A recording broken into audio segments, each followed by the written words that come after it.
Hello बच्चों, नमस्कार। तो आज के जो हमारा करंट अफेयर होगा, आज का जो करंट अफेयर होगा ये राष्ट्रीय घटनाक्रमों के बारे में होगा। जितनी हमारे देश के अंदर राष्ट्रीय घटनाएं घटित होती हैं, जो आपके समसामयिक घटनाओं से संबंधित होती हैं, जो आपकी परीक्षाओं में पूछा जाता है, उनके बारे में हमारा आज का क्लास होगा। तो हमारे इस वर्ष 2025 में अब तक जो राष्ट्रीय घटनाएं घटित हुई हैं, जो राष्ट्रीय घटनाएं घटित हुई हैं, उनके बारे में हमारा ये जो क्लास होने वाला है। तो इस क्लास में आप देखोगे तो आपके जो महत्वपूर्ण क्वेश्चन बनते हैं राष्ट्रीय घटनाओं के बारे में, जितनी राष्ट्रीय घटनाक्रम है उनके बारे में जो महत्वपूर्ण करंट अफेयर के क्वेश्चन बनते हैं, सारे क्वेश्चन इस क्लास के अंदर आपके समाहित किए गए हैं। तो आप वीडियो जब अंत तक देखोगे तो पूरा जितना राष्ट्रीय घटनाक्रम है आपका कंप्लीट हो जाएगा एक साथ, है ना। इस वीडियो के अंदर सारी राष्ट्रीय घटनाक्रमों को मैंने शामिल किया हुआ है। तो एक एक क्वेश्चन को, जो महत्वपूर्ण क्वेश्चन है, जो ज्यादा हाईलाइटेड क्वेश्चन होते हैं, जो ज्यादा हाईलाइटेड आपके राष्ट्रीय घटनाक्रम है, जितनी भी घटनाएं होती हैं देश के अंदर और अब तक जो घटनाएं घटित हुई हैं, जिनके बारे में हमारा करंट अफेयर बनता है, उन्हीं के बारे में बात करेंगे। तो आइए स्टार्ट करते हैं वीडियो को पहले क्वेश्चन के साथ।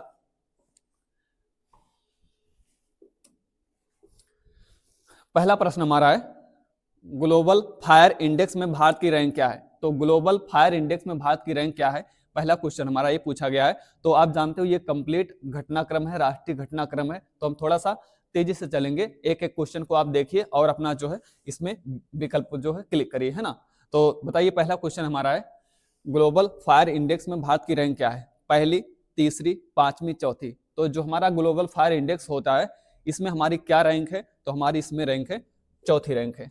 ठीक है, कौन सी रैंक है, चौथी रैंक है। ठीक है, चलिए अगला प्रश्न हमारा,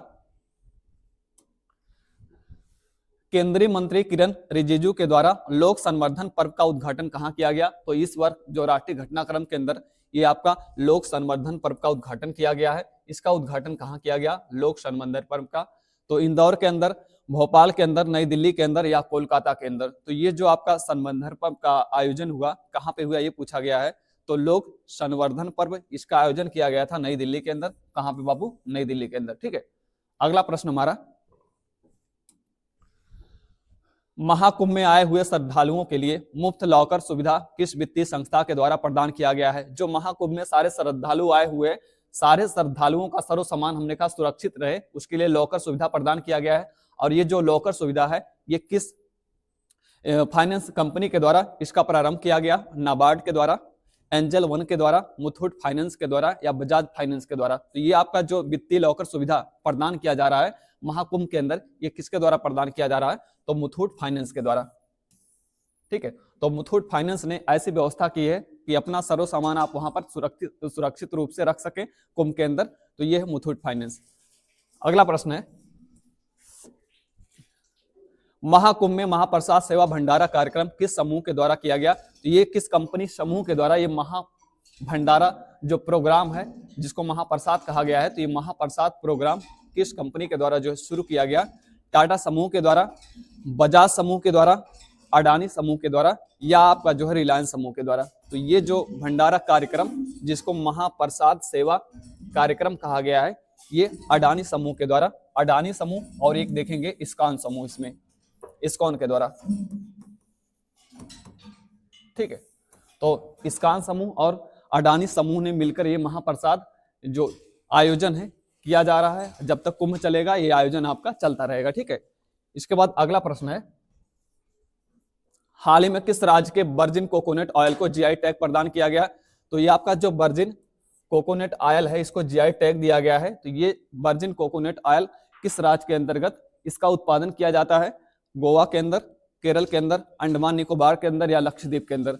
तो जो इसका उत्पादन किया जाता है वर्जिन कोकोनट ऑयल का, कहां पर किया जाता है, अंडमान निकोबार के अंदर। और अंडमान निकोबार के इस तेल को, इस कोकोनट ऑयल को जो है जीआई टैग हाल ही में प्रदान किया गया है। अगला आपका महत्वपूर्ण क्वेश्चन है, हाल ही में केंद्रीय मंत्री जयंत चौधरी के द्वारा कहां पर solar mobile ban tracking system को प्रारंभ किया गया है। तो ये आपका है सोलर बैन ट्रैकिंग सिस्टम। तो सोलर बैन ट्रैकिंग सिस्टम का जो इसको शुरू किया गया है, किसके द्वारा इसको शुरू किया गया, ये पूछा गया है। तो कहां पर शुरू किया गया है, तो जयंत चौधरी के द्वारा इसको शुरू किया गया है। लेकिन ये कहां पर शुरू किया गया है, ये पूछा गया है, जयपुर के अंदर, चंडीगढ़ के अंदर या आपका जो है इंदौर के अंदर या दिल्ली के अंदर। तो जयंत चौधरी के द्वारा इसका उद्घाटन किया गया था। आपका जो solar mobile band tracking system है, तो solar mobile band tracking system ये जयंत चौधरी के द्वारा दिल्ली के अंदर इसको प्रारंभ किया गया। कहां पे? दिल्ली के अंदर। ठीक है, तो इसी तरह की जो आपकी सारी राष्ट्रीय घटनाएं हैं, सारी राष्ट्रीय घटनाओं के बारे में इस क्लास में बात होगी, जितनी भी राष्ट्रीय घटनाएं आपकी घटित हुई है। अगला प्रश्न हमारा, हाल ही में भारत के इसरो ने किस दरो इंजन का सफल परीक्षण किया है? तो किस दरो इंजन का सफल परीक्षण किया गया हमारे इसरो के द्वारा? इसरो ने जो है इसका सफल परीक्षण किया है दरो इंजन। कौन सा है? दरो इंजन। तो उसका नाम क्या है? उस दरो इंजन का क्या नाम है? विकास दरो इंजन, समर्थ दरो इंजन, सक्षम दरो इंजन, शक्ति दरो इंजन। तो ये जो अभी हाल ही में डीआरडीओ के द्वारा ये सफल परीक्षण किया गया, दरो इंजन का सफल परीक्षण किया गया, तो इसका नाम है विकास दरो इंजन। और विकास दरो इंजन का हमारे डीआरडीओ के द्वारा इसका परीक्षण किया गया है इसरो के द्वारा, डीआरडीओ के द्वारा नहीं, इसरो के द्वारा। इसरो के द्वारा इसका सफल परीक्षण किया गया है विकास दरो इंजन का। ठीक है, इसके बाद अगला प्रश्न हमारा, राष्ट्रीय ब्रॉडबैंड मिशन 2.0 की शुरुआत किसके द्वारा किया गई? तो जो राष्ट्रीय ब्रॉडबैंड मिशन 2.0 है, इसका शुरुआत जो है किसके द्वारा किया गया है? तो अन्नपूर्णा देवी के द्वारा, स्मृति ईरानी के द्वारा, प्रधानमंत्री नरेंद्र मोदी के द्वारा, सहकारिता मंत्री अमित शाह के द्वारा। तो इसका जो उद्घाटन किया गया है किसके द्वारा किया गया है? ये आपका है राष्ट्रीय ब्रॉडबैंड मिशन 2.0। तो हाल ही में राष्ट्रीय ब्रॉडबैंड मिशन 2.0 की शुरुआत की गई। और इसको शुरू करने वाले कौन है? तो आप देखोगे ब्रॉडबैंड मिशन, तो यहां पर एक ऑप्शन बना लीजिए आप, पीयूष गोयल।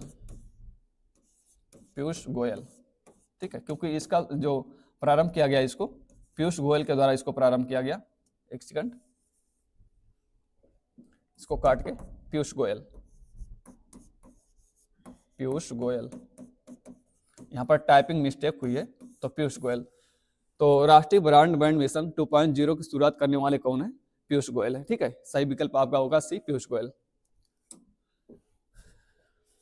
अगला प्रश्न है, यूनिकॉर्न रैंकिंग में भारत का कौन सा स्थान है? तो यूनिकॉर्न रैंकिंग में भारत का कौन सा स्थान ये पूछा गया है। चतुर्थ स्थान है, द्वितीय है, तृतीय है या प्रथम है? तो जो आपका यूनिकॉर्न रैंकिंग होता है, आप जानते हैं जो कंपनियों के हिसाब से यूनिकॉर्न की रैंकिंग जारी की जाती है। जैसे आप देखोगे सबसे ज्यादा कंपनियां अमेरिका के अंदर, उसके बाद चाइना के अंदर, उसके बाद भारत के अंदर यूनिकॉर्न कंपनियां। भारत के अंदर 118 यूनिकॉर्न कंपनियां हैं। तो ये पूछा गया है यूनिकॉर्न कंपनियों के मामले में भारत की रैंकिंग क्या है, इस इंडेक्स में भारत की रैंक क्या है? तो इस रैंक में हमारी कौन सी रैंक है? तृतीय रैंक है। पहला आपका अमेरिका का है, उसके बाद चाइना का है, उसके बाद किसका है? उसके बाद भारत की रैंकिंग आती है। तो यूनिकॉर्न रैंकिंग में जब भी भारत का स्थान पूछा जाए, इस इंडेक्स में भारत का क्या स्थान है, तो आप बताओगे तृतीय स्थान है। अगला प्रश्न है, संचार सारथी ऐप किसके द्वारा लॉन्च किया गया? तो आपका जो संचार सारथी ऐप है ये किसके द्वारा लॉन्च किया गया, ये पूछा गया है। वाणिज्य उद्योग मंत्री पीयूष गोयल के द्वारा, रक्षा मंत्री राजनाथ सिंह के द्वारा, ज्योतिरादित्य सिंधिया के द्वारा, गृह मंत्री अमित शाह के द्वारा।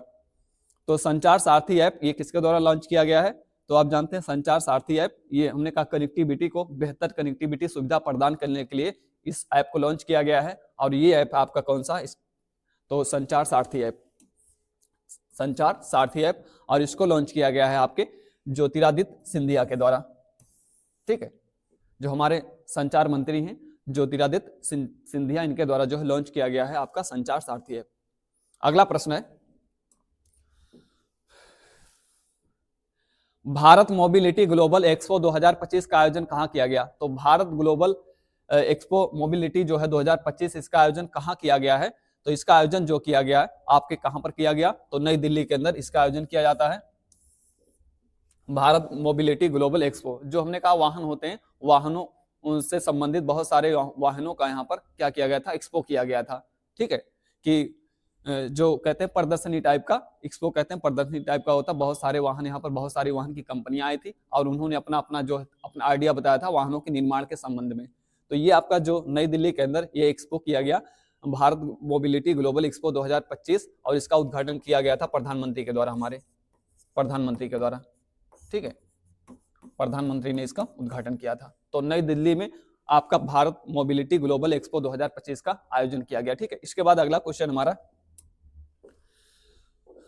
थोड़ा सा तेज चलेंगे। आप जानते हैं कि और सारी राष्ट्रीय घटनाएं, जो सारी राष्ट्रीय घटनाक्रम जो है घटित हुई, सारी राष्ट्रीय घटनाक्रमों के बारे में इस क्लास में बात हो रही, ताकि आपका एक वीडियो में सारी राष्ट्रीय घटनाक्रम जो है आपका कंप्लीट हो जाए। ठीक है, चलिए अगला प्रश्न हमारा, हाल ही में आर्कियोलॉजिकल एक्सपेरिमेंटल म्यूजियम का उद्घाटन कहाँ किया गया?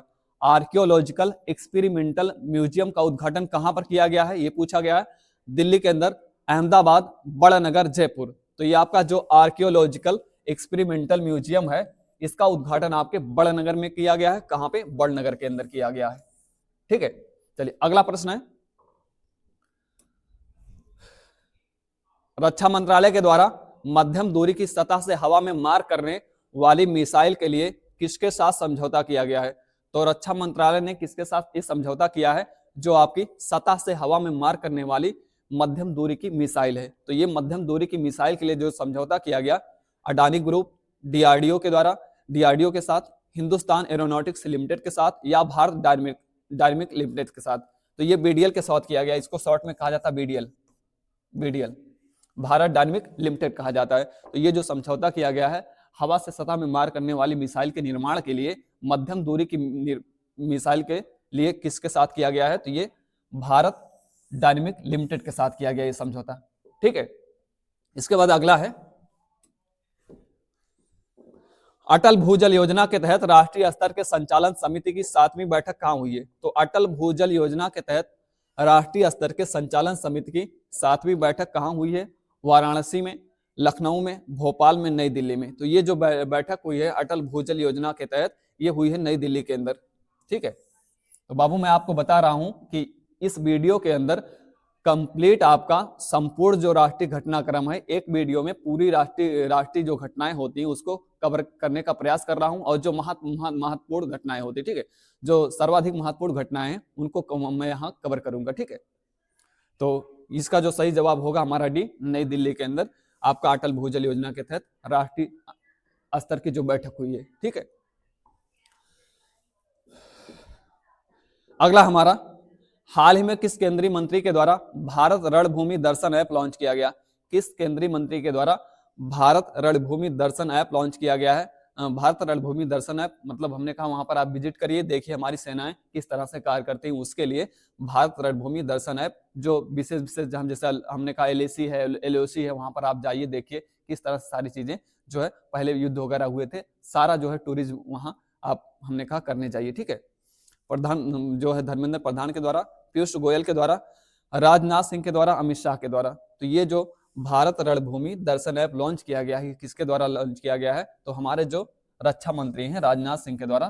तो जब भी पूछा जाए भारत रणभूमि दर्शन ऐप राजनाथ सिंह के द्वारा इसको लॉन्च किया गया था। ठीक है,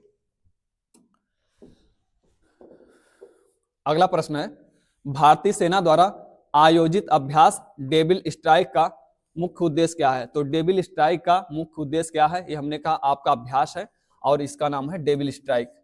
तो डेविल स्ट्राइक जो आपका सैन्य अभ्यास किया गया, इसका मुख्य उद्देश्य क्या है? मानवीय सहायता मिशनों का विस्तार करना, अंतरराष्ट्रीय स्तर पर सैन्य गठबंधन का विस्तार करना, या युद्ध में क्षमताओं को बढ़ाना, नई तकनीकी का परीक्षण करना। तो इसका जो उद्देश्य है, जो आपका डेविल स्ट्राइक सैन्य अभ्यास किया गया, इसका जो उद्देश्य है, ये हमने कहा युद्ध क्षमताओं में वृद्धि करना, युद्ध में क्षमताओं को बढ़ाना। ठीक है, जो भी हमारे युद्ध हो तो उसमें हमने कहा अपनी क्षमताओं का विकास करें, इसका डेविल स्ट्राइक का जो है मुख्य उद्देश्य है। तो युद्ध में क्षमताओं को बढ़ाना या वृद्धि करना, ठीक है, इसका उद्देश्य है। अगला क्वेश्चन हमारा, निजामाबाद में स्थापित पहले हल्दी बोर्ड का अध्यक्ष किसे चुना गया है? तो जो आपका पहला हल्दी बोर्ड बना हुआ है, कहां पे? तेलंगाना के अंदर। तेलंगाना के अंदर पहला हल्दी बोर्ड स्थापित किया गया है। और आप देखोगे तेलंगाना के अंदर या आंध्र प्रदेश के अंदर हल्दी का अच्छा उत्पादन भी होता है, इसलिए यहाँ पर हल्दी बोर्ड स्थापित किया गया है। और इस हल्दी बोर्ड के पहले अध्यक्ष कौन बनाए गए हैं, ये पूछा गया है। तो इस हल्दी बोर्ड के जो पहले अध्यक्ष आपके पल्ले गंगा रेड्डी, कौन है? पल्ले गंगा रेड्डी। तो दो चीजें याद रखिएगा कि पहला हमारा हल्दी बोर्ड कहाँ बना है, तो आप बताओगे निजामाबाद, तेलंगाना के निजामाबाद में, और इसके जो पहले अध्यक्ष हुए हैं आपके पल्ले गंगा रेड्डी। इसके बाद राष्ट्रीय घटनाक्रमों में अगला क्वेश्चन हमारा है, भारत स्पेस में डॉकिंग करने वाला चौथा देश बन गया है। यह स्पेसएक्स मिशन किस रॉकेट के द्वारा लॉन्च किया गया? तो ये आप जानते हैं डॉकिंग प्रक्रिया के बारे में मैंने क्लास में बताया हुआ है। तो डॉकिंग मतलब दो स्पेसक्राफ्ट को स्पेस में जोड़ना होता है। तो स्पेसएक्स मिशन रॉकेट के द्वारा लॉन्च किया गया है। ये किस रॉकेट के द्वारा स्पेसएक्स मिशन को लॉन्च किया गया, ये पूछा गया है। PSLV C-60 के द्वारा, PSLV C-59 के द्वारा, PSLV C-57 के द्वारा या PSLV C-57 के द्वारा। बताइए कौन सा सही है। तो आप जानते हो जो स्पेसएक्स मिशन लॉन्च किया गया था, ये लॉन्च किया गया था PSLV C-60 के द्वारा, ठीक है, PSLV C-60 के द्वारा, ठीक है। अगला क्वेश्चन है, नव भारत साक्षरता कार्यक्रम उल्लास का आयोजन कहां किया गया। तो नव भारत साक्षरता कार्यक्रम उल्लास का आयोजन कहां किया गया, ये पूछा गया हमसे। हिमाचल प्रदेश में, सिक्किम के अंदर, लद्दाख के अंदर, जम्मू कश्मीर के अंदर। तो आपका जो साक्षरता कार्यक्रम उल्लास है, इस उल्लास का आयोजन किया गया था कहां पे, लद्दाख के अंदर, ठीक है। सही विकल्प होगा हमारा सी, लद्दाख। तो कौन सा कार्यक्रम है, उल्लास। और नव साक्षरता कार्यक्रम, साक्षरता को बढ़ाने के लिए कार्यक्रम जो है, जो लद्दाख के अंदर इस कार्यक्रम को चलाया गया था, और इसका उद्देश्य क्या है, हमने कहा साक्षरता को बढ़ाना। तो लद्दाख के अंदर उल्लास कार्यक्रम। अगला प्रश्न है आपका, महत्वपूर्ण प्रश्न है, भारतीय एथलेटिक्स महासंघ का अध्यक्ष किसे चुना गया है। तो भारतीय एथलेटिक्स महासंघ का अध्यक्ष किसे चुना गया है, तो यहां पर आप कर लीजिए महिला, ठीक है। भारतीय एथलेटिक्स महासंघ का महिला अध्यक्ष किसे चुना गया है। आपका जो भारतीय एथलेटिक्स महिला महासंघ है, एक आपका पुरुषों वाला संघ है ना, जिसको भारतीय एथलेटिक्स महासंघ कहा जाता है, वो है। एक है आपका भारतीय एथलेटिक्स महिला महासंघ। तो इसकी अध्यक्ष, महिला महासंघ के अध्यक्ष कौन है, ये पूछा गया है। तो आप याद रखिएगा, इसके नई अध्यक्ष बनाई गई हैं अंजू बॉबी जॉर्ज है। किसको बनाया गया है, अंजू बॉबी जॉर्ज। और पुरुषों वाले में पूछा जाए तो पुरुषों वाला अध्यक्ष कौन है, तो आप देखोगे उसके दो अध्यक्ष हैं, बहादुर सिंह सागू, ठीक है। तो भारतीय एथलेटिक्स महासंघ के अध्यक्ष हैं बहादुर सिंह सागू, और महिला अध्यक्ष कौन है, तो अंजू बॉबी जॉर्ज है। दोनों अलग अलग संस्थाएं हैं, एक महिलाओं के लिए संस्था बनी है। ये मत सोचिएगा कि संस्था एक ही, एक महिला अध्यक्ष एक पुरुष अध्यक्ष, ऐसे नहीं। ये संस्था अलग है, एक महिला संस्था है एथलेटिक्स की, एक पुरुषों की एथलेटिक्स की जो है महासंघ है ना। तो दोनों के अलग अलग अध्यक्ष, उसके बहादुर सिंह सागू और इसके जो है अंजू बॉबी जॉर्ज है, पूर्व खिलाड़ी हैं। अगला प्रश्न है आपका, मवेशियों का त्योहार कनुमा महोत्सव किस राज्य में मनाया जाता है। तो प्रत्येक वर्ष जो है हमारे देश में देखोगे बहुत सारे जो है राष्ट्रीय घटनाक्रम में बहुत सारे उत्सव वगैरह मनाए जाते रहते हैं। तो उसमें देखोगे एक है आपका कनुमा महोत्सव। तो ये कनुमा महोत्सव कहाँ मनाया जाता है, तो ये पूछा गया है आंध्र प्रदेश के अंदर। ये हमने कहा जो मवेशियों से, मतलब ये कृषि से और जो हमारे जीव जंतु होते हैं उनसे जुड़ा हुआ त्योहार है एक। तो ये कहाँ मनाया जाता है, कनुमा महोत्सव। तो आपका ये जो कनुमा महोत्सव है, कनुमा महोत्सव है, ये आपका मनाया जाता है तेलंगाना के अंदर। कहाँ पे, तेलंगाना के अंदर। काफी बड़ा महोत्सव है तेलंगाना का कनुमा महोत्सव। हमने कहा कृषि से जुड़ा हुआ और हमने कहा पशुओं से जुड़ा हुआ ये त्योहार है, ठीक है। चलिए बाबू, अब अगला प्रश्न है आपका, भारतीय सेना दिवस किस तिथि को मनाया जाता है। किस तिथि को भारतीय सेना दिवस मनाया जाता है, ये पूछा गया है। 10 जनवरी को, 9 जनवरी को, 16 जनवरी को, 15 जनवरी को। तो आप जानते हो जो आपका भारतीय सेना दिवस मनाया जाता है, कब मनाया जाता है, 15 जनवरी को मनाया जाता है। 15 जनवरी को मनाया जाता है आपका भारतीय सेना दिवस। चलिए अगला प्रश्न है, हाल ही में प्रधानमंत्री के द्वारा नवनिर्माण इस्कॉन मंदिर का उद्घाटन किस शहर में किया गया। नवनिर्माण जो आपका इस्कॉन मंदिर है, इस इस्कॉन मंदिर का निर्माण कहाँ किया गया, इसका उद्घाटन किसके द्वारा किया गया। तो प्रधानमंत्री नरेंद्र मोदी के द्वारा इसका उद्घाटन किया गया था। और इस मंदिर का निर्माण कहाँ किया गया है, इस्कॉन मंदिर। जब भी पूछा जाए इस्कॉन मंदिर, जो नवनिर्मित मंदिर है इस्कॉन मंदिर, इसका निर्माण कहाँ किया गया है, तो ये नवी मुंबई में है इस्कॉन मंदिर, ठीक है। बहुत बड़े मंदिरों का एक बहुत बड़ा समूह है, बहुत बड़े मंदिर यहाँ पर बनाए गए हैं, ठीक है। अयोध्या से बड़ी मंदिर यहाँ बनी हुई है और इसका मंदिरों का काफी हमने कहा बड़ी मंदिर का समूह है। तो ये नवी मुंबई में, और इसका उद्घाटन हमारे प्रधानमंत्री के द्वारा किया गया था। आप जानते हैं जो हमारे यहाँ अयोध्या में मंदिर बना था उसका भी उद्घाटन हमारे प्रधानमंत्री के द्वारा किया गया था, और इस मंदिर का भी उद्घाटन जो है प्रधानमंत्री के द्वारा किया गया है। और हमने कहा ये काफी बड़ी मंदिर हमारे देश के अंदर अभी नई बनी है, ठीक है। तो नवी मुंबई के अंदर ये आपका इस्कॉन मंदिर का निर्माण किया गया है, इस्कॉन मंदिर। इसके बाद अगला प्रश्न है, हाल ही में कला गैलरी ऑन द एज का प्रारंभ कहां किया गया। कला गैलरी ऑन द एज, तो ये आपका जो कला गैलरी जिसका नाम ऑन द एज है, तो कला गैलरी ऑन द एज का उद्घाटन कहाँ किया गया है, इसको कहाँ प्रारंभ किया गया है, कोलकाता में, बंगलुरु के अंदर, हैदराबाद या अहमदाबाद में। तो कला गैलरी ऑन द एज को कहाँ प्रारंभ किया गया, ये किया गया कोलकाता के अंदर, ठीक है। इसका उद्घाटन जो किया गया कोलकाता के अंदर किया गया। चलिए अगला प्रश्न है आपका, नई दिल्ली में Bharat clean tech manufacturing platform का उद्घाटन किसके द्वारा किया गया। तो नई दिल्ली के अंदर clean tech manufacturing platform, clean tech manufacturing platform, इसका उद्घाटन किया गया है। तो इसका उद्घाटन कहाँ किया गया, मतलब किसके द्वारा किया गया, राजनाथ सिंह के द्वारा, स्मृति ईरानी, अश्विनी वैष्णव, पीयूष गोयल के द्वारा। तो इसका जो उद्घाटन किया गया है क्लीन टेक मैन्युफैक्चरिंग का, ये किया गया है आपके अश्विनी वैष्णव के द्वारा, ठीक है। तो क्लीन टेक मैन्युफैक्चरिंग, इसका उद्घाटन किसके द्वारा किया गया, अश्विनी वैष्णव के द्वारा। अगला है, हाल ही में डीआरडीओ के द्वारा भारतीय सैनिकों की सुरक्षा के लिए किस परिधान का निर्माण किया गया है। तो हाल ही में डीआरडीओ के द्वारा भारतीय सैनिकों की सुरक्षा के लिए किस परिधान का निर्माण किया गया, तो ये पूछा गया है कौन सा सैन्य रक्षा यंत्र, हिम रक्षा, उसके बाद हिमकवच। तो आप देखोगे तो जो डीआरडीओ के द्वारा एक कोट बनाया गया है, जो अगर हमारे सैनिक हिम क्षेत्रों में, बर्फीले क्षेत्रों में रहते हैं, तो उस कोट पहनने के बाद हमने कहा अगर वो -60 डिग्री में भी हो तो उनको ठंड नहीं लगेगी। तो ये बनाया गया है आपका, कौन सा, उसका क्या नाम रखा गया, उस यूनिफॉर्म का क्या नाम रखा गया है, तो उस यूनिफॉर्म का नाम है हिमकवच, ठीक है, हिमकवच, ठीक है। अगला है, डीआरडीओ ने इसको बनाया, याद रखिएगा, पूछा जा सकता है किसने हिमकवच को बनाया है, तो डीआरडीओ ने बनाया है। अगला प्रश्न है, हाल ही में मुख्यमंत्री योगी आदित्यनाथ के द्वारा उत्तर प्रदेश के किस शहर में स्वतंत्रता सेनानी कमला बहुगुणा की मूर्ति का अनावरण किया गया। तो स्वतंत्रता सेनानी जो कमला बहुगुणा महिला थी, स्वतंत्रता सेनानी थी, तो कमला बहुगुणा की जो है मूर्ति लगाई गई थी। ये मूर्ति कहाँ पर लगाई गई, ये पूछा गया हमसे। तो ये मूर्ति कहाँ लगाई गई है, प्रयागराज में, वाराणसी में, आगरा में, मथुरा में। तो ये जो मूर्ति कमला बहुगुणा की लगाई गई है प्रयागराज में लगाई गई, ठीक है। इसका उद्घाटन कहाँ किया गया, हमारे मुख्यमंत्री योगी आदित्यनाथ के द्वारा, तो प्रयागराज में किया गया। अगला प्रश्न है आपका, हाल ही में गुणोत्सव महोत्सव 2025 किस राज्य के द्वारा मनाया गया। तो गुणोत्सव महोत्सव 2025 किस राज्य के द्वारा मनाया गया, ये पूछा गया है। तो मैंने ये बताया आपको कि राष्ट्रीय घटनाओं के अंतर्गत बहुत सारे उत्सव वगैरह मनाए जाते रहते हैं, तो सारी चीजें मैं इसमें समाहित किया हूँ। जितनी आपकी राष्ट्रीय घटनाएं हैं, तो सारी राष्ट्रीय घटनाओं को इसमें समाहित किया गया है इस क्लास में। आप देखोगे तो सारी आपकी राष्ट्रीय घटनाएं जो है कंप्लीट हो जाएंगी, एक ही वीडियो में सारी राष्ट्रीय घटनाएं आपकी कंप्लीट हो जाएंगी।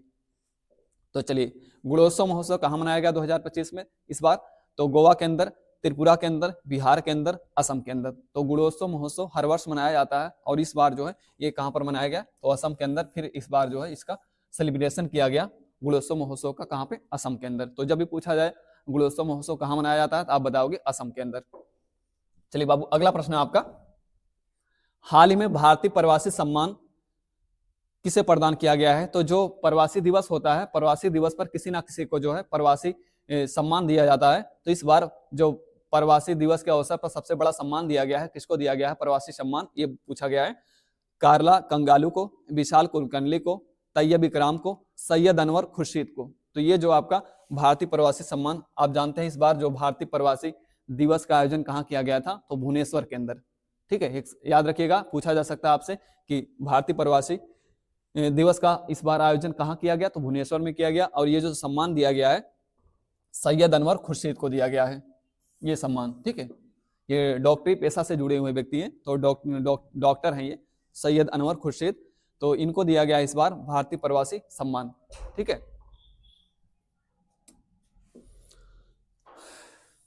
अगला प्रश्न है आपका, इंडियन बायोलॉजिकल डाटा सेंटर का अनावरण किसके द्वारा किया गया है। इंडियन बायोलॉजिकल डाटा सेंटर, ये आपका इंडियन बायोलॉजिकल डाटा सेंटर का अनावरण किया गया है ज्योतिरादित्य सिंधिया के द्वारा, गृह मंत्री अमित शाह के द्वारा, अश्विनी वैष्णव के द्वारा, डॉक्टर जितेंद्र सिंह के द्वारा।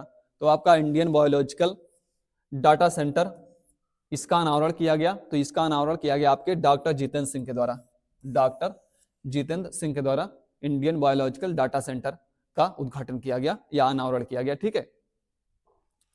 तो बाबू सारी राष्ट्रीय घटनाक्रमों में आप देखोगे जितनी भी राष्ट्रीय घटनाक्रम आपके घटित हुए हैं अभी तक, सारी राष्ट्रीय घटनाक्रम इसके अंदर समाहित किया हुआ है। आप पूरा वीडियो अंत तक देखोगे तो जो आपका राष्ट्रीय करंट अफेयर होता है, संपूर्ण राष्ट्रीय करंट अफेयर होता है आपका कंप्लीट हो जाएगा एक वीडियो के अंदर, क्योंकि जो महत्वपूर्ण घटनाक्रम हुए मैंने सबको इसमें समाहित कर दिया है। ठीक है, तो आइए देखते हैं अगला क्वेश्चन। विश्व हिंदी दिवस किस तिथि को मनाया जाता है? विश्व हिंदी दिवस किस तिथि को मनाया जाता है? 25 जनवरी को, 9 जनवरी को, 10 जनवरी को, 12 जनवरी को। तो आपका जो विश्व हिंदी दिवस मनाया जाता है कब मनाया जाता है? तो 10 जनवरी को आपका विश्व हिंदी दिवस मनाया जाता है। आप जानते हो 10 जनवरी को आपका विश्व हिंदी दिवस होता है।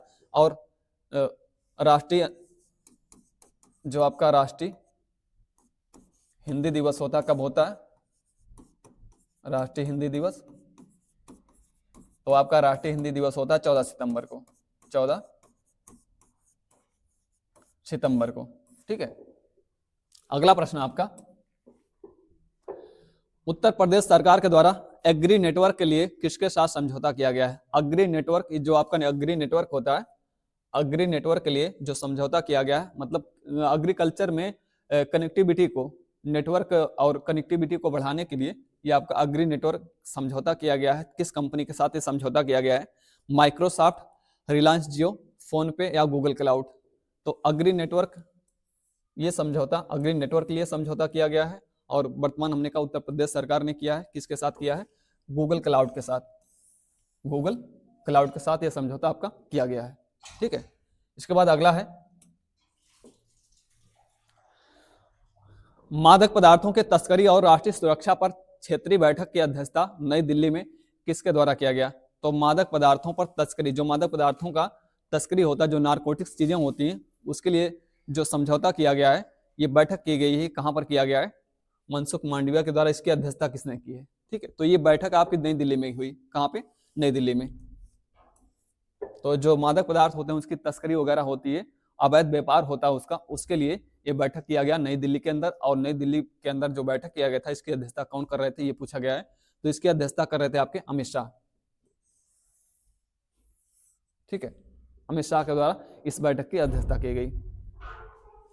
इसके बाद अगला प्रश्न आपका, विकसित भारत युवा नेता संवाद का आयोजन केंद्रीय मंत्री मनसुख मांडविया के द्वारा कहां किया गया? विकसित भारत युवा नेता का आयोजन केंद्रीय मंत्री मनसुख मांडविया ने इसका आयोजन कहां किया? तो विकसित भारत युवा संवाद, तो विकसित भारत युवा संवाद, इसका आयोजन हाल ही में किया गया था नई दिल्ली के अंदर। और नई दिल्ली के अंदर जो किया गया था, इसकी अध्यक्षता कौन कर रहे थे? तो इसकी अध्यक्षता कर रहे थे मनसुख मांडविया कर रहे थे। और ये कहां पर हुआ? नई दिल्ली के अंदर हुआ। ठीक है, एक बात याद रखिएगा, इसका क्या नाम है? भारत युवा नेता संवाद कार्यक्रम। तो आपसे पूछा जा सकता है भारत युवा नेता संवाद कार्यक्रम, इसका आयोजन कहां हुआ? तो आप बताओगे नई दिल्ली के अंदर। चलिए अगला प्रश्न है, प्रयागराज में रेडियो चैनल कुंभवाणी का अनावरण किसके द्वारा किया गया? तो एक रेडियो चैनल का जो है अनावरण किया गया है। और ये रेडियो चैनल जो अनावरण किया गया है कुंभवाणी, क्या नाम है इसका? कुंभवाणी नाम है। तो कुंभवाणी जो है ये, इसका अनावरण किसके द्वारा किया गया? उप मुख्यमंत्री केशव प्रसाद मौर्य के द्वारा, मुख्यमंत्री योगी आदित्यनाथ के द्वारा, या गृह मंत्री अमित शाह के द्वारा, या प्रधानमंत्री नरेंद्र मोदी के द्वारा? बताइए। तो कुंभवाणी, जो कुंभवाणी है, ये चैनल है, रेडियो चैनल है, कुंभ के अंदर इसका अनावरण किया गया है। और इसका अनावरण किसने किया है? तो आपके जो मुख्यमंत्री हैं योगी आदित्यनाथ ने। ठीक है, मुख्यमंत्री योगी आदित्यनाथ के द्वारा। ठीक है, चलिए अगले प्रश्न पे आते हैं। देखिए, ये जो सारे आपके करंट अफेयर होंगे राष्ट्रीय घटनाक्रमों के बारे में हैं। आपको अलग अलग, हमने कहा प्लेटफॉर्म पर अलग अलग चीजों पे अलग अलग स्रोत को जो है ढूंढना नहीं है आपको जाके कि यहाँ पर एक घटनाक्रम, वहां पर एक घटनाक्रम, एक साथ सारे घटनाक्रम है। और सारे राष्ट्रीय घटनाक्रम जो राष्ट्रीय करंट अफेयर बनते हैं, सारे राष्ट्रीय करंट अफेयर आपके इसके अंतर्गत जो है समाहित किए गए हैं। ठीक है, चलिए अगला प्रश्न है आपका, हाल ही में दिव्य कला मेला 2025 का आयोजन कहाँ हुआ?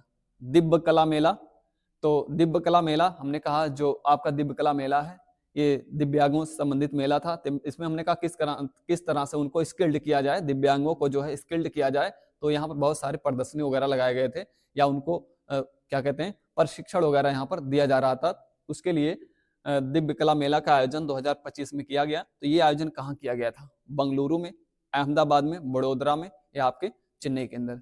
तो अभी हाल ही में जो आयोजन किया गया था, इसका आयोजन किया गया था बड़ोदरा के अंदर। कहाँ पे? बड़ोदरा के अंदर किया गया था। तो जब भी पूछा जाए दिव्य कला मेला 2025 का आयोजन कहाँ किया गया, आप बताओगे गुजरात के बड़ोदरा में। चलिए अगला प्रश्न है, हेनले पासपोर्ट रैंकिंग भारत की रैंक कितनी है? तो हेनले पासपोर्ट रैंकिंग में भारत की रैंक क्या है, ये पूछा गया है। 84, 85, 80, 82। तो हेनले पासपोर्ट रैंकिंग आप जानते हैं, हेनले पासपोर्ट किस देश का पासपोर्ट हमने कहा कितना जो है ज्यादा ताकतवर है, ये पूछा जाता है। हेनले पासपोर्ट रैंकिंग में क्या दिखाया जाता है, किस देश का पासपोर्ट कितना जो है शक्तिशाली है। तो पासपोर्ट के शक्तिशाली होने का मतलब होता है कि उस देश के लोग कितना ज्यादा हमने कहा विदेशों में आवागमन कर सकते हैं। पासपोर्ट का मतलब होता है शक्तिशाली पासपोर्ट, है ना। तो 84 है, 85 है, 80 है, 82। तो इसमें हमारी जो रैंक है, भारत की जो रैंक है हेनले पासपोर्ट में, वह कितनी हो गई है? 50वीं रैंक हो गई है। अभी हाल में आप देखोगे तो 50वीं रैंक है हमारी इसके अंतर्गत। और आप देखोगे तो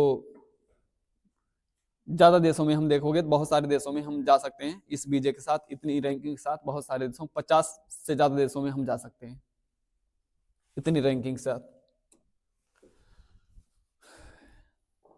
अगला है आपका, प्रधानमंत्री के द्वारा पहले ग्रीन हाइड्रोजन हब की आधारशिला कहां रखी गई? तो हमारे प्रधानमंत्री के द्वारा हाल ही में ग्रीन हब हाइड्रोजन की आधारशिला रखी गई थी। ये आधारशिला कहां पर रखी गई है, इसका उद्घाटन प्रधानमंत्री ने कहां किया है? क्या नाम हमने कहा? Green hub hydrogen.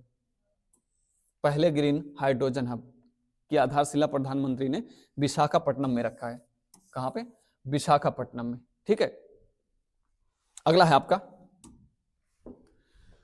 किस राज्य के हाथियों की संख्या में वृद्धि होकर 5828 हो गई है?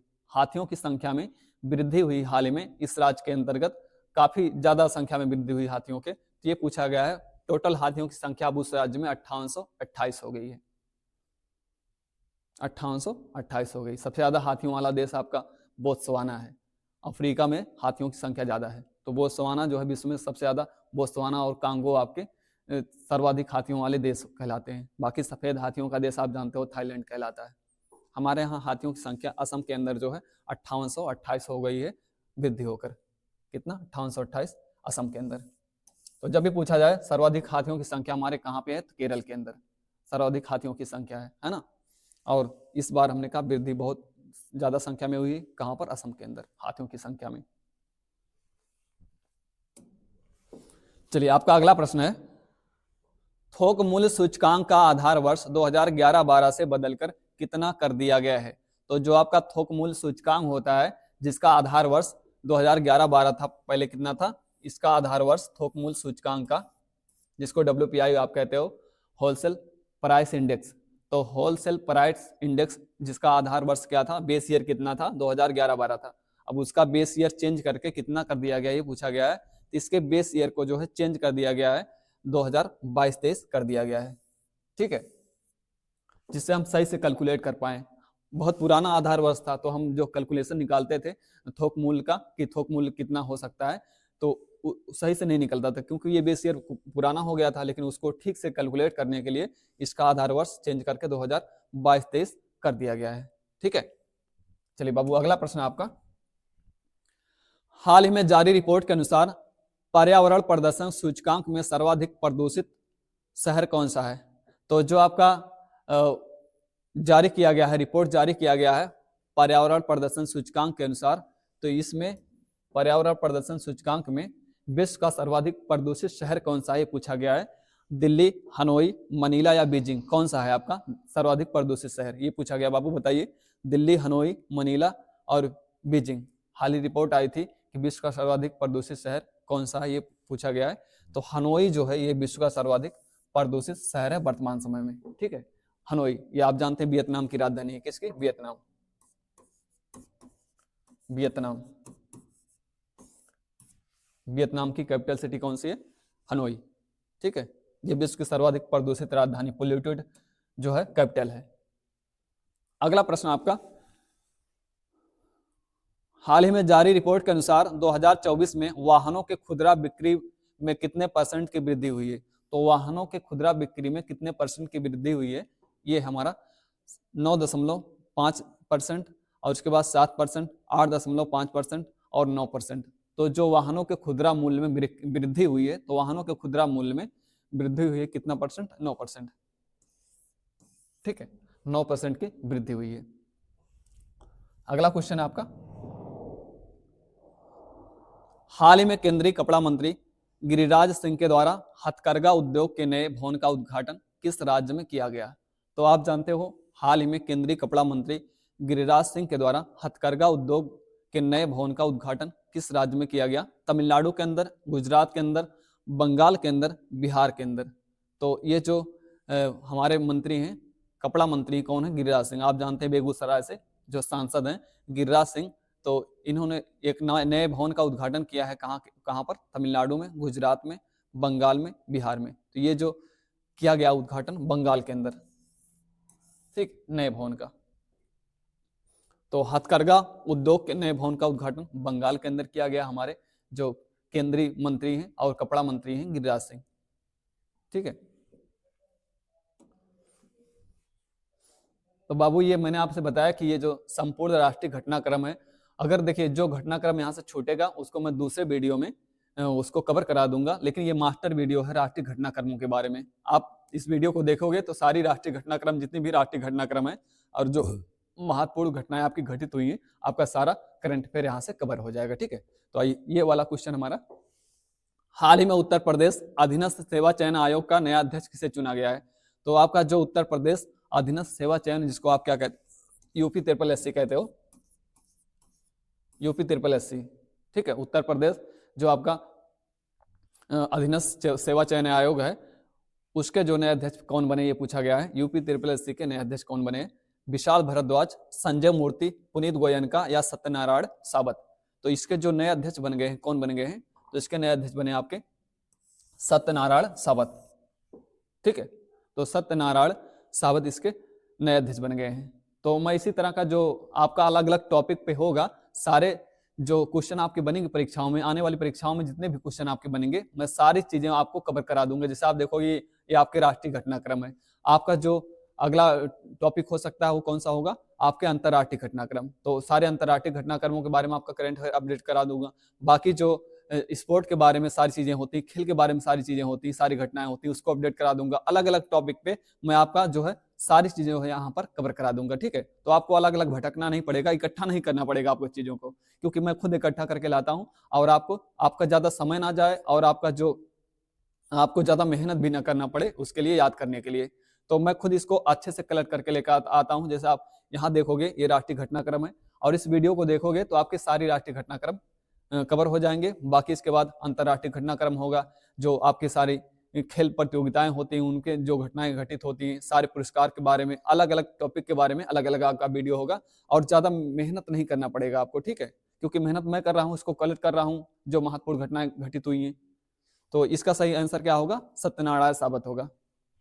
इसके बाद अगला है आपका, हाल ही में भारतीय सेना के द्वारा कहां पर अपनी सेना को जानो मेले का आयोजन किया गया? अपनी सेना को जानो मेले का आयोजन किया गया है। तो ये कहां पर इसका आयोजन किया गया? जयपुर, हैदराबाद, मुंबई, विशाखापट्टनम। अपनी सेना को जानो, अपनी सेना को हर किसी को जानना चाहिए कि वह किस तरह से कार्य करती है, उसके लिए इस मेले का आयोजन किया गया। अपनी सेना को जानो मेले का आयोजन, और ये किया गया आपके हैदराबाद के अंदर। कहां पे? हैदराबाद में इस मेले का आयोजन किया गया, अपनी सेना को जानो मेले का आयोजन। ठीक है, चलिए अगला क्वेश्चन है आपका, हाल ही में 31वां राष्ट्रीय बाल विज्ञान कांग्रेस का आयोजन कहां किया गया? 31वां राष्ट्रीय बाल विज्ञान कांग्रेस का आयोजन कहां किया गया? इंदौर के अंदर, गुवाहाटी के अंदर, भोपाल के अंदर, दिल्ली के अंदर। तो 31वां राष्ट्रीय बाल विज्ञान कांग्रेस का जो आयोजन किया गया इस बार भोपाल के अंदर किया गया। कहां पे? भोपाल के अंदर। ठीक है, अगला क्वेश्चन है, हाल ही में पारिस्थितिकी तंत्र को जोड़ने के लिए हरित घरेलू उत्पाद प्रारंभ करने वाला राज्य कौन है? सकल घरेलू उत्पाद आप सुने होंगे, जिसको जीडीपी कहा जाता है ना, जिसको क्या कहते हैं? जीडीपी कहते हैं। यहां पर क्या है आपका? तो ये आपका हरित घरेलू उत्पाद है, जो आपका क्या कहते हैं इसको भी जीडीपी कह सकते हैं अगर इसको आप देखोगे, ग्रीन, उसके बाद डोमेस्टिक प्रोडक्ट, इसको भी जीडीपी कह सकते हैं, है ना। लेकिन ये कौन सा है, ये ग्रोस डेवलपमेंट प्रोडक्ट है, और ये क्या कहते हैं, ये वाला आपका जो है ग्रीन डेवलपमेंट प्रोडक्ट है, वो क्या कहते हैं। तो ये आपका हरित घरेलू उत्पाद है, और ये आपका जो है, जो आपका होता है क्या कहते हैं, ग्रोस, जिसको कहते हैं सकल घरेलू उत्पाद कहते हैं। तो ये सकल घरेलू उत्पाद है, और ये आपका जो है हरित घरेलू उत्पाद है। तो हरित घरेलू उत्पाद प्रारंभ करने वाला, जिससे पर्यावरण को संरक्षित किया जाए, वनों को बचाया जा सके, ये कौन सा राज्य हो गया है, अरुणाचल प्रदेश, छत्तीसगढ़, झारखंड या आपका मध्य प्रदेश। ठीक है, तो हरित घरेलू उत्पाद प्रारंभ करने वाला राज्य आपका छत्तीसगढ़ है। अगला प्रश्न आपका है, हाल ही में भारतीय प्रवासी दिवस 58वां संस्करण, इसका आयोजन कहाँ किया गया। तो आपका जो प्रवासी दिवस का आयोजन किया गया है, इस बार कहाँ किया गया है और कौन सा है, 58वां संस्करण है आपके प्रवासी दिवस का। तो ये हाल ही में इसका जो आयोजन किया गया अहमदाबाद में, भुवनेश्वर के अंदर, चेन्नई के अंदर या नई दिल्ली के अंदर। तो इसका जो आयोजन किया गया है भुवनेश्वर के अंदर, 18वां प्रवासी भारतीय दिवस। तो 18वां प्रवासी भारतीय दिवस आप जानते हो 9 जनवरी को प्रवासी भारतीय दिवस मनाया जाता है, प्रवासी भारतीय दिवस, है ना। 9 जनवरी को प्रवासी भारतीय दिवस मनाया जाता है। इस बार जो इसका आयोजन किया गया प्रवासी भारतीय दिवस का, कहां पर किया गया, तो इसका आयोजन किया गया आपके भुवनेश्वर में, उड़ीसा की राजधानी जो भुवनेश्वर है वहां पर। ठीक है, चलिए अगला क्वेश्चन है आपका, हाल ही में ब्लिंकिट के द्वारा किस शहर में 10 मिनट में एम्बुलेंस सेवा प्रारंभ की गई। तो 10 मिनट में एम्बुलेंस सेवा इसको प्रारंभ किया गया कि 10 मिनट में आपके पास जो एम्बुलेंस पहुंच आएगी। ये सेवा किसके द्वारा शुरू किया गया है, किस शहर के द्वारा ये सेवा शुरू किया, किस शहर में शुरू किया गया, तो अहमदाबाद में, गुरुग्राम में, चेन्नई में, नोएडा में। तो ये शुरू किया गया है ब्लिंकिट कंपनी के द्वारा, और ये ब्लिंकिट कंपनी ने इसको कहाँ शुरू किया है, तो गुरुग्राम के अंदर, 10 मिनट में एम्बुलेंस सेवा। ठीक है, चलिए आज के जो आपके राष्ट्रीय घटनाक्रमों में इतने सारे महत्वपूर्ण करंट अफेयर थे जिनके बारे में हम लोगों ने देखा, और उम्मीद करते हैं आपने पूरा वीडियो देखा होगा। आप अंत तक पूरा वीडियो देखेंगे तो जितने राष्ट्रीय घटनाक्रम हैं, जितने राष्ट्रीय करंट अफेयर आपके बनते हैं, आपको अलग अलग से जो है इसको कलेक्ट नहीं करना पड़ेगा, है ना, क्योंकि इस वीडियो में पूरी जो राष्ट्रीय घटनाएं हैं उसको मैंने शामिल किया हुआ है। तो आपको अलग अलग वीडियो नहीं देखना पड़ेगा, आप वीडियो को पूरा देख लेंगे। तो इसके बाद जो हमारा होगा वो होगा अंतरराष्ट्रीय घटनाओं के बारे में। तो अंतरराष्ट्रीय घटनाओं के बारे में आपका जो करंट अफेयर बनता है, जैसे यहाँ बात किया मैंने राष्ट्रीय घटनाक्रमों के बारे में, जो राष्ट्रीय घटनाक्रमों के बारे में आपका करंट बनता है और आपकी आने वाली परीक्षाओं में पूछा जाएगा, उसको मैंने यहाँ कवर कर दिया है। और इससे जो चीजें छूटी हुई होंगी, जिसका दूसरा पार्ट लाऊंगा, उसमें आपको कंप्लीट करा दूंगा। ठीक है, वैसे मैंने कोशिश किया है कि इस वीडियो के अंदर सारी जो घटनाएं हैं उसको पूरी तरह से समाहित कर लिया जाए, तो मैंने सबको समाहित किया हुआ है यहाँ पर। और इसके बाद आपका होगा अंतरराष्ट्रीय घटनाक्रम, अंतरराष्ट्रीय घटनाएं जो भी घटित हुई हैं, जिनके बारे में पूछा जाता है आपसे, आपके आने वाली परीक्षाओं में पूछा जाएगा, वो सारे मैं जो है वहां पर कवर करा दूंगा। ठीक है, तो अलग अलग टॉपिक पे आपका जो मास्टर वीडियो होगा या जो एक अच्छा कलेक्शन होता है करंट अफेयर का, उसको लेकर आऊंगा। तो ये आपका राष्ट्रीय घटनाक्रम था, इसके बाद आपका जो होगा अंतरराष्ट्रीय घटनाक्रम होगा। ठीक है, तो चलिए मिलते हैं। लेकिन इसको जो आप देखोगे तो पूरा वीडियो देखने के बाद इसको शेयर कर दोगे तो और थोड़ा सा ठीक रहेगा, क्योंकि इससे सारे लोगों के पास पहुंचेगा और मेरा जो है उत्साह बना रहेगा, है ना। तो चलिए मिलते हैं अगले वीडियो में, तब तक लिए थैंक यू वेरी मच।